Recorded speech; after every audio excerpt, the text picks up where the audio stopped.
Hello friends, नमस्कार। मैं हूं नीरज राय और स्वागत है आपका फार्मा हर्ट्स में। दोस्तों, आज के वीडियो में हम बात करने वाले हैं एलिक्जर्स के बारे में। एलिक्जर्स मोनोफेजिक लिक्विड डोजेस फॉर्म का एक एग्जाम्पल है, जिसमें आज के वीडियो में हम यही देखेंगे कि ये एलिक्जर्स क्या होते हैं और इनके एग्जाम्पल्स क्या होते हैं, स्टोरेज कंडीशन क्या होती है इत्यादि, इन सभी चीज़ों के बारे में बात करेंगे। तो चलिए वीडियो की शुरुआत करते हैं। दोस्तों, हम सबसे पहले बात करेंगे कि एलिक्जर्स होते क्या हैं। बात करें अगर एलिक्जर्स की, तो एलिक्जर्स सिरप से थोड़ा सा डिफरेंट होते हैं, थोड़ा सा अलग होते हैं। सिरप में हमने देखा था कि सिरप जो होते हैं वो चीनी और पानी का घोल होता है, जबकि एलिक्जर्स में थोड़ा सा डिफरेंस ये है कि एलिक्जर्स भी मोनोफेजिक लिक्विड डोजेज फॉर्म है, जो कि clear sweet ended aromatic hydro alcoholic liquid होते हैं, जो कि ओरल यूज के लिए ओरली उपयोग किए जाते हैं, मतलब इनका ओरल यूज किया जाता है। तो यहाँ पे डिफरेंस क्या है कि ये हाइड्रो अल्कोहलिक सब्सटेंस होता है, ये लिक्विड होता है। इसका मतलब इसमें मेनली अल्कोहल पड़ा होता है। तो अगर आपसे कोई नॉर्मली डिफरेंस पूछता है तो आप बोलोगे कि लगभग सिरप की तरह होता है, लेकिन इसमें अल्कोहल पड़ा होता है, एथाइल अल्कोहल होता है। तो चलिए कुछ देख लेते हैं, कुछ इंपॉर्टेंट पॉइंट्स जो कि एलिक्जर्स के लिए आपके लिए इंपॉर्टेंट है। ठीक है, तो देखिएगा सबसे पहले कि एलिक्जर्स जो होते हैं वो मेनली प्रिपेयर किए जाते हैं एथाइल अल्कोहल के द्वारा। मतलब इसमें 5 से 40% एथाइल अल्कोहल होता है और बाकी जो प्रिपरेशंस और होती हैं, जैसे water, glycerine, propylene glycol, flavouring agent, colouring agent और कुछ दूसरे सुटेबल प्रिजर्वेटिव यहाँ पे यूज किए जाते हैं। क्योंकि इसमें वाटर का भी यूज किया जाता है और ग्लिसरीन का यूज किया जाता है, इस वजह से इसमें प्रिजर्वेटिव्स भी यूज किए जाते हैं। दोस्तों, अगर बात करें कुछ एलिक्जर्स की, तो एलिक्जर्स 2 प्रकार के होते हैं एक्चुअली। यहाँ पे मैंने अलग से क्लासिफिकेशन नहीं किया है, लेकिन आप ऐसे क्लासिफाई भी कर सकते हो कि एलिक्जर्स 2 प्रकार के होते हैं। एक होते हैं मेडिकेटेड एलिक्जर्स और दूसरे होते हैं नॉन मेडिकेटेड एलिक्जर्स। तो मेडिकेटेड एलिक्जर्स जो होते हैं उनमें यूजुअली पोटेंट ड्रग होती है, जैसे कि एंटीबायोटिक हो सकती है, एंटीहिस्टामिनिक्स हो सकती है, या सेडेटिव इफेक्ट के लिए ये सारी चीज़ें दी जाती है। तो अगर मेडिसिन है उसके अंदर तो मेडिकेटेड एलिक्जर होगा, और अगर मेडिसिन नहीं है तो अनमेडिकेटेड या नॉन मेडिकेटेड एलिक्जर्स होते हैं। और ये कुल मिला के फ्लेवर्ड एलिक्जर्स होते हैं, जो कि नॉन मेडिकेटेड होते हैं। ये फ्लेवर और बहकिल के लिए यूज किए जाते हैं। सेम उसी प्रकार से जैसे सिरप होता था ना, सिरप में क्या होता था कि मेडिकेटेड और नॉन मेडिकेटेड होता था, यहाँ पे भी दोनों चीज़ें होती हैं, मेडिकेटेड और नॉन मेडिकेटेड। थोड़ा सा आगे बढ़ते हैं और बात करते हैं कि फार्मुलेशन क्या होते हैं एलिक्जर्स के। देखिए, मैंने प्रिपरेशन नहीं बताया आपको कि एलिक्जर का प्रिपरेशन कैसे होता है, तो इतना समझ लीजिए डिसोल्यूशन मेथड के द्वारा एलिक्जर्स बनाए जाते हैं। कहने का मतलब इतना समझ लीजिए कि सबको जिस जैसे हमें एलिक्जर बनाने हैं तो सबको एक ही उसमें घोल दिया जाता है। ठीक है, जैसे वाटर में क्या है, कुल मिला के घोल दिया जाता है। अभी एग्जांपल आपको बताऊंगा तो थोड़ा बहुत समझ में आएगा। तो डिसोल्यूशन मेथड इस प्रकार से होती है कि उसमें सब कुछ मिला करके एकदम से लिक्विड बना देते हैं। ठीक है, तो फार्मूलेशंस की बात करें तो आपको पता है कि फार्मूलेशन जब हम देखते हैं तो उसमें ये देखते हैं कि उस चीज़ में, उस प्रिपरेशन में जो हम पढ़ रहे हैं उसमें क्या क्या चीज़ें मिलाई गई हैं। तो अगर देखें तो 2 प्रकार की चीज़ें मिलाई जाती हैं, एक तो वेहिकल और दूसरे एडजुवेंट। तो सबसे पहले हम वेहिकल की बात करते हैं। देखिए, जो एलिक्जर्स होते हैं उसमें बहुत ही प्रकार के वेहिकल्स मिलाए जाते हैं, जैसे प्यूरिफाइड वाटर मिलाया जा सकता है, अल्कोहल तो होता ही है, सिरप भी मिलाया जाता है। सिरप का मतलब सीरा, कहने का मतलब पानी और चीनी। ग्लिसरीन मिलाई जाती है, सॉर्बिटाल मिलाया जा सकता है, प्रोपाइलिन ग्लाइकॉल भी होता है, और वाटर का यूज़ भी हम करते हैं। जो कि हमारे अंदर जो अपने मतलब वेहिकल्स क्या करते हैं, बाकी के जो इंग्रेडिएंट्स हैं उसको अपने अंदर घोलने का काम करते हैं। ठीक है, तो ये सारी चीज़ें यूज की जाती हैं। देखिए, ये कुछ ऐसे एजेंट्स होते हैं जो कि एसेंशियल ऑयल कंटेन करते हैं, तो उनके लिए मेनली हम अल्कोहल का उपयोग करते हैं। ठीक है, जो वाटर में घुलनशील नहीं होते, वाटर में सॉल्युबल नहीं होते हैं, उनको घोलने के लिए अल्कोहल का ज़्यादा से ज़्यादा यूज किया जाता है। ठीक, इसी तरह से कुछ मेडिसिनल एलिक्जर्स होते हैं जिसमें मेडिसिनल इंग्रेडिएंट्स होते हैं जिनको घोलने के लिए अल्कोहल की ज़रूरत पड़ती है। तो अल्कोहल ज़्यादा मात्रा में यूज किया जाता है as a vehicle in the elixirs. ठीक है, तो ये बात आप लोग याद रखिएगा। और बाकी भी चीज़ें यूज की जाती हैं, ऐसा नहीं है कि सारी चीज़ें नहीं यूज की जाती है, तो लगभग सारी चीज़ें यूज की जाती हैं। तो अब हम बात करते हैं फार्मूलेशन ऑफ एलिक्जर्स में अगली चीज़ के बारे में, जो कि क्या है, एडजुवेंट्स हैं। एडजुवेंट्स में जैसे कलरिंग एजेंट है, प्रिजर्वेटिव है, फ्लेवरिंग एजेंट है, ये सारी चीज़ें होती हैं। ठीक है, तो सबसे पहले इसमें केमिकल स्टेबलाइजर यूज किया जाता है। देखिए, कौन सा केमिकल स्टेबलाइजर यूज किया जाता है? वो क्या है? सिट्रिक एसिड, जो कि नियोमाइसिन एलिक्सर्स में ज़्यादातर यूज किया जाता है इसके पीएच को स्टेबल करने के लिए, और इसका पीएच कितना होना चाहिए? 4 से 5। तो केमिकल स्टेबलाइजर जो अक्सर यूज किए जाते हैं, ये मैंने एग्जांपल बताया है कि नियोमाइसिन एलिक्सर्स में सिट्रिक एसिड यूज किए जाते हैं, ये केवल एग्जांपल है, ठीक है।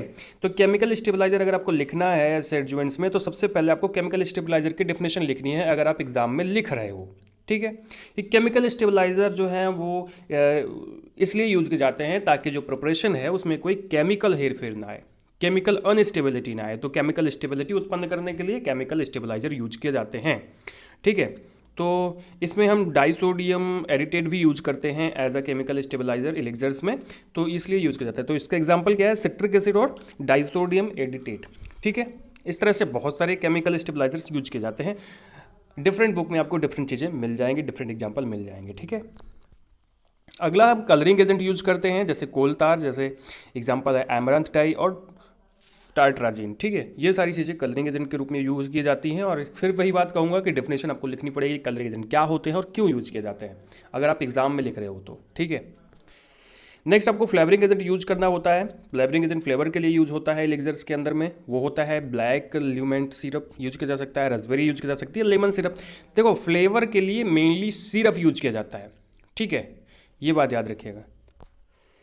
और कौन सा सिरप? Flavouring syrup. अब बात करते हैं प्रिजर्वेटिव्स की। देखो हुआ क्या कि एलिक्सर्स के अंदर वाटर भी है, ग्लिसरीन भी है, तो इसमें प्रिजर्वेटिव्स भी पड़ेंगे। प्रिजर्वेटिव क्यों पड़ता है आपको पता है? जिससे माइक्रो ऑर्गेनिज्म की ग्रोथ ना हो, ठीक है, उसको प्रिवेंट करने के लिए होता है।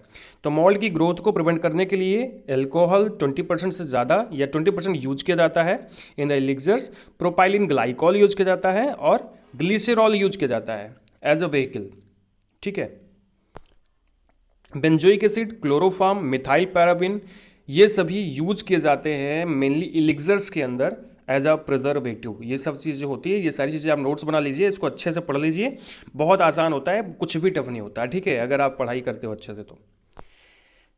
देखो सिरप जो होते हैं वो भी एज अ व्हीकल यूज किए जाते हैं इन द एलिक्सर्स, क्योंकि सिरप का जो ऑस्मोटिक प्रेशर होता है वो इतना ज़्यादा होता है कि ये माइक्रो ऑर्गेनिज्म इसमें अपने आप ही मर जाते हैं, इसमें ग्रोथ ही नहीं कर पाते हैं ऑस्मोटिक प्रेशर की वजह से, ठीक है। और देखो यहाँ पे मैं नहीं बता रहा हूँ कि ऑस्मोटिक प्रेशर के द्वारा क्यों क्या होता है उसके अंदर, तो अगर ये जानने का आपका मन है तो आप एक कमेंट में लिखिएगा कि ऑस्मोटिक प्रेशर ज़्यादा होने की वजह से क्यों माइक्रो ऑर्गेनिजम्स मर जाते हैं। इसमें बहुत ईजी चीज़ है, आप लोगों को पता होगी, लेकिन अगर नहीं पता है तो कमेंट में लिखिएगा, इसके लिए अलग से वीडियो बना दिया जाएगा, ठीक है।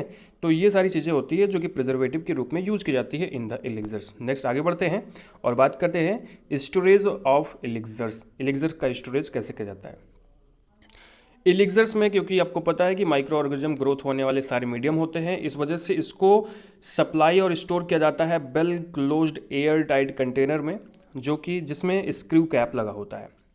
और एलिक्सर्स को स्टोर किया जाता है ऑन द कूल प्लेस, और लाइट से हटा करके, मतलब लाइट से प्रोटेक्शन देनी होती है एलिक्सर्स को, ज़्यादा लाइट में रखेंगे तो डिकम्पोज हो सकता है, ठीक है। नेक्स्ट आगे बढ़ते हैं और देखते हैं कि कुछ एग्जाम्पल, क्या एग्जाम्पल है आपका एलिक्सर का। तो इसका एग्जाम्पल हमने दिया है पिपराजीन सिट्रेट एलिक्सर का।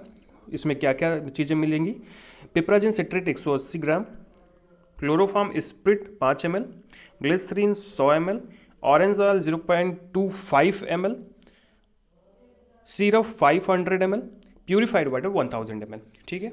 आपको क्या बनाना है? सॉरी यहाँ पे थोड़ी सी गड़बड़ हो गई है, यहाँ पे आपको पिपराजीन, यहाँ पे ठीक है, यहाँ पे आपको पिपराजीन एलिक्सर बनाना है, सिट्रेट एलिक्सर बनाना है। यहाँ पे गार्गल मैंने लिख दिया है पिछले वीडियो के एडिटिंग में थोड़ी सी, चलो ठीक है, उसको आप समझ लीजिएगा, ठीक है, कि पिपराजीन सिट्रेट एलिक्सर बनाना है, ठीक।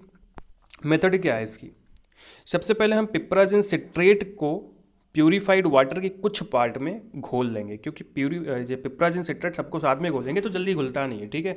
तो इसको क्या करेंगे कि प्यूरिफाइड वाटर में अच्छे से घोल लेंगे, और घोलने के बाद में फिर क्या करेंगे कि इसमें और जितने भी इंग्रेडिएंट हैं सारे इंग्रेडिएंट को उसी चीज़ में घोलने के बाद जितना रिक्वायर्ड होगा PW मतलब प्यूरिफाइड वाटर, उतना हम उसमें मिला देते हैं, ठीक है। तो ये डिसोल्यूशन मेथड है, आसानी से बन जाती है, ठीक। तो ये होती है मेथड एलिक्सर्स के बनाने की, और ये एग्जांपल जो मैंने आपको बता दिया, ठीक।